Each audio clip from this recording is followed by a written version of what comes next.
So, I am Bia Nicole from this IT2B. So, I'm gonna discuss inheritance and interface. So, first, I will discuss the inheritance. So, what is inheritance? So, inheritance is a concept in programming where one class called child or subclass and inherits properties and behavior from another class called parent or the superclass. So, inheritance, it's like a family relationship. Like the parent, the parents is a superclass, and the parent is a superclass like mama, papa, and then the subclass is a child like kita, mga anak. So you inherit traits, habits, and characteristic from your parents. Similarly, a child class inherits attributes and methods from its parent class. So, example, kay koan, mga animal, mga hayop. So, ang animal is a superclass or parent. Ang animals na may lain-lain. So, dog. So, dog, cat is a child. So, animals has a attribute, name, like name, age, and sounds, and the dog inherits these attributes and adds its own breed or color. So I have a sample output of inheritance. This is a sample code of inheritance. So we have a super class or the parent class. So package main tree. So, package main tree, this line declares that the class belongs to the package name main tree.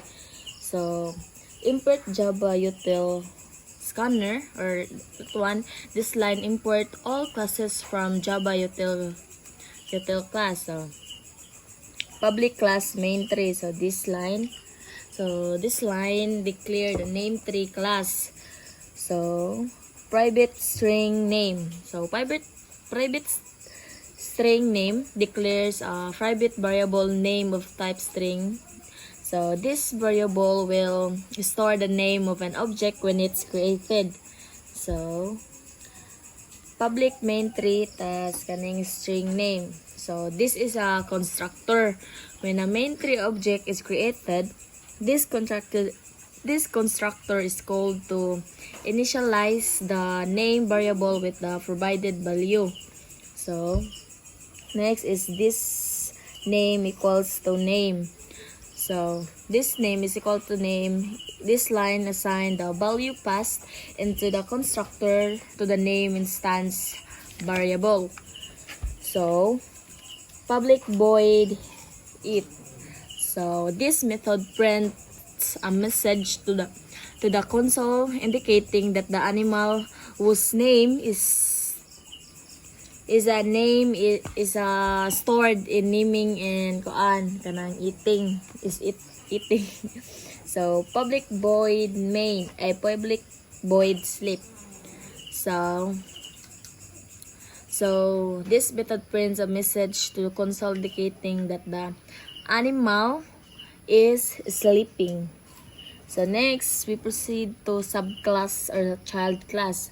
So package main tree so the dog class is also in the main tree package. So public class dog extend main tree. So this means the dog class inherit from the main tree class. So meaning that the dog object has a all method. So like ang dog kay mo eat or mo sleep from main tree. Next is private string breed. So this line declares an instance variable breed of type string. This will store the breed of dog. Next is public dog. This one. So this is a constructor. Constructor siya sa dog na class. It takes two parameter, the dog, the name, and the breed of the dog. So public void kaning super dapat super name. So super name, this call the constructor of the parent class main tree. So passing in the name into initialize the inherit from the field of one. So kani money this line, okay, so this breed equals to breed. So this initializes the breed variable with the value passed and when the dog object is created. So next is public void bark. So public void bark, this method prints a message that indicates the base of the dog and that the dog is barking. Ay the breed. So next we proceed to the main. Mao na niya atong main Java. So the public class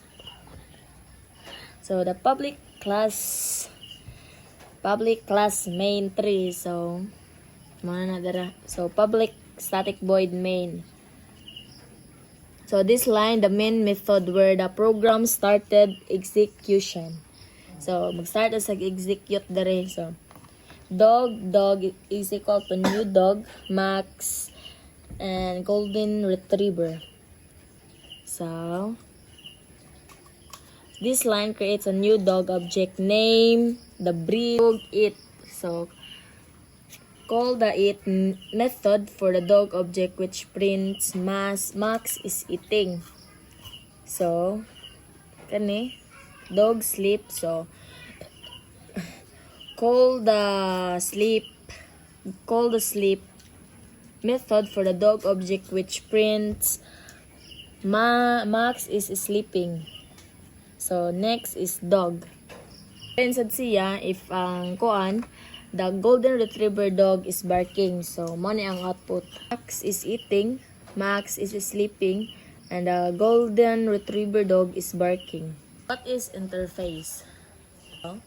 Interface is a blueprint or contract that specifies a set of methods that must be implemented by any class that implements it. So in Java, an interface is an abstract class that defines a contract or a set of method na must be implemented. So I have sample code and output of interface. So I'm gonna show you a sample code of interface and I'm gonna explain it char. So this line package main 5. So this line declares the code is an package called main5. So public interface. So this line define an interface called main5. An interface is like a contract. It's say any class that uses must provide implement this method. So void sand, and void it. Enter. So void sand, this line is a method declaration classes that use this interface must create the sounds method.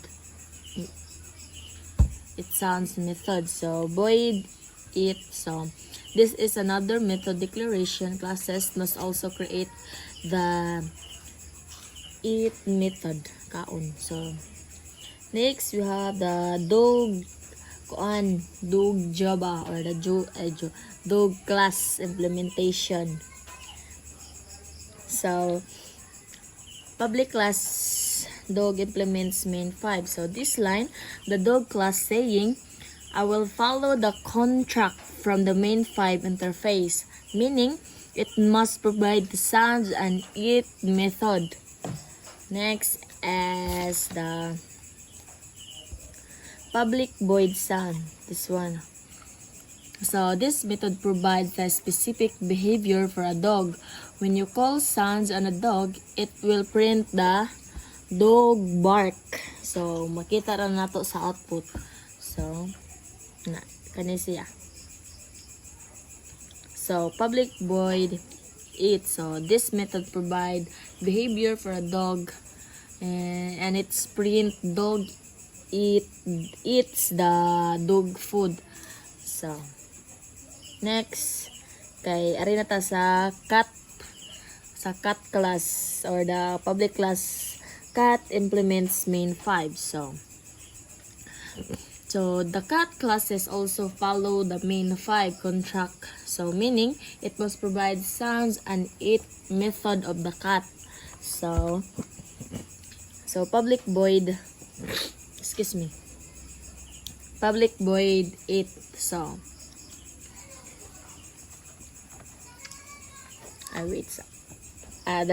public void sound. So when the sounds method is called in a cat, and it will print the cat meow meow. So public void eat. So public void eat when the eat method is called on a cat, it will print the cat eats cat food. So and then close the and then we proceed to main Java. So ato na to sa main. So the main class, so public class main. So this sa kanang line is a class where the main method is located. So which is where the program started to running. So animal dog. So animal dog equals the new dog. So it means this create an animal object, but especially as a dog. So even reference is type of animal, it will behave as a dog because it's assigned to a dog object. Next is dog sounds. It calls the sounds method and the dog object, which will print dog bark. Next is the dog bark. Next is dog eat. So when the sounds calls the sounds method on the dog object, which will print the dog kay ang dog kay nikaon sayang dog food. So next is animal cat, new cat. So ari manam to sa dog, ari na sa ring. So if ang animal, this line creates an animal object.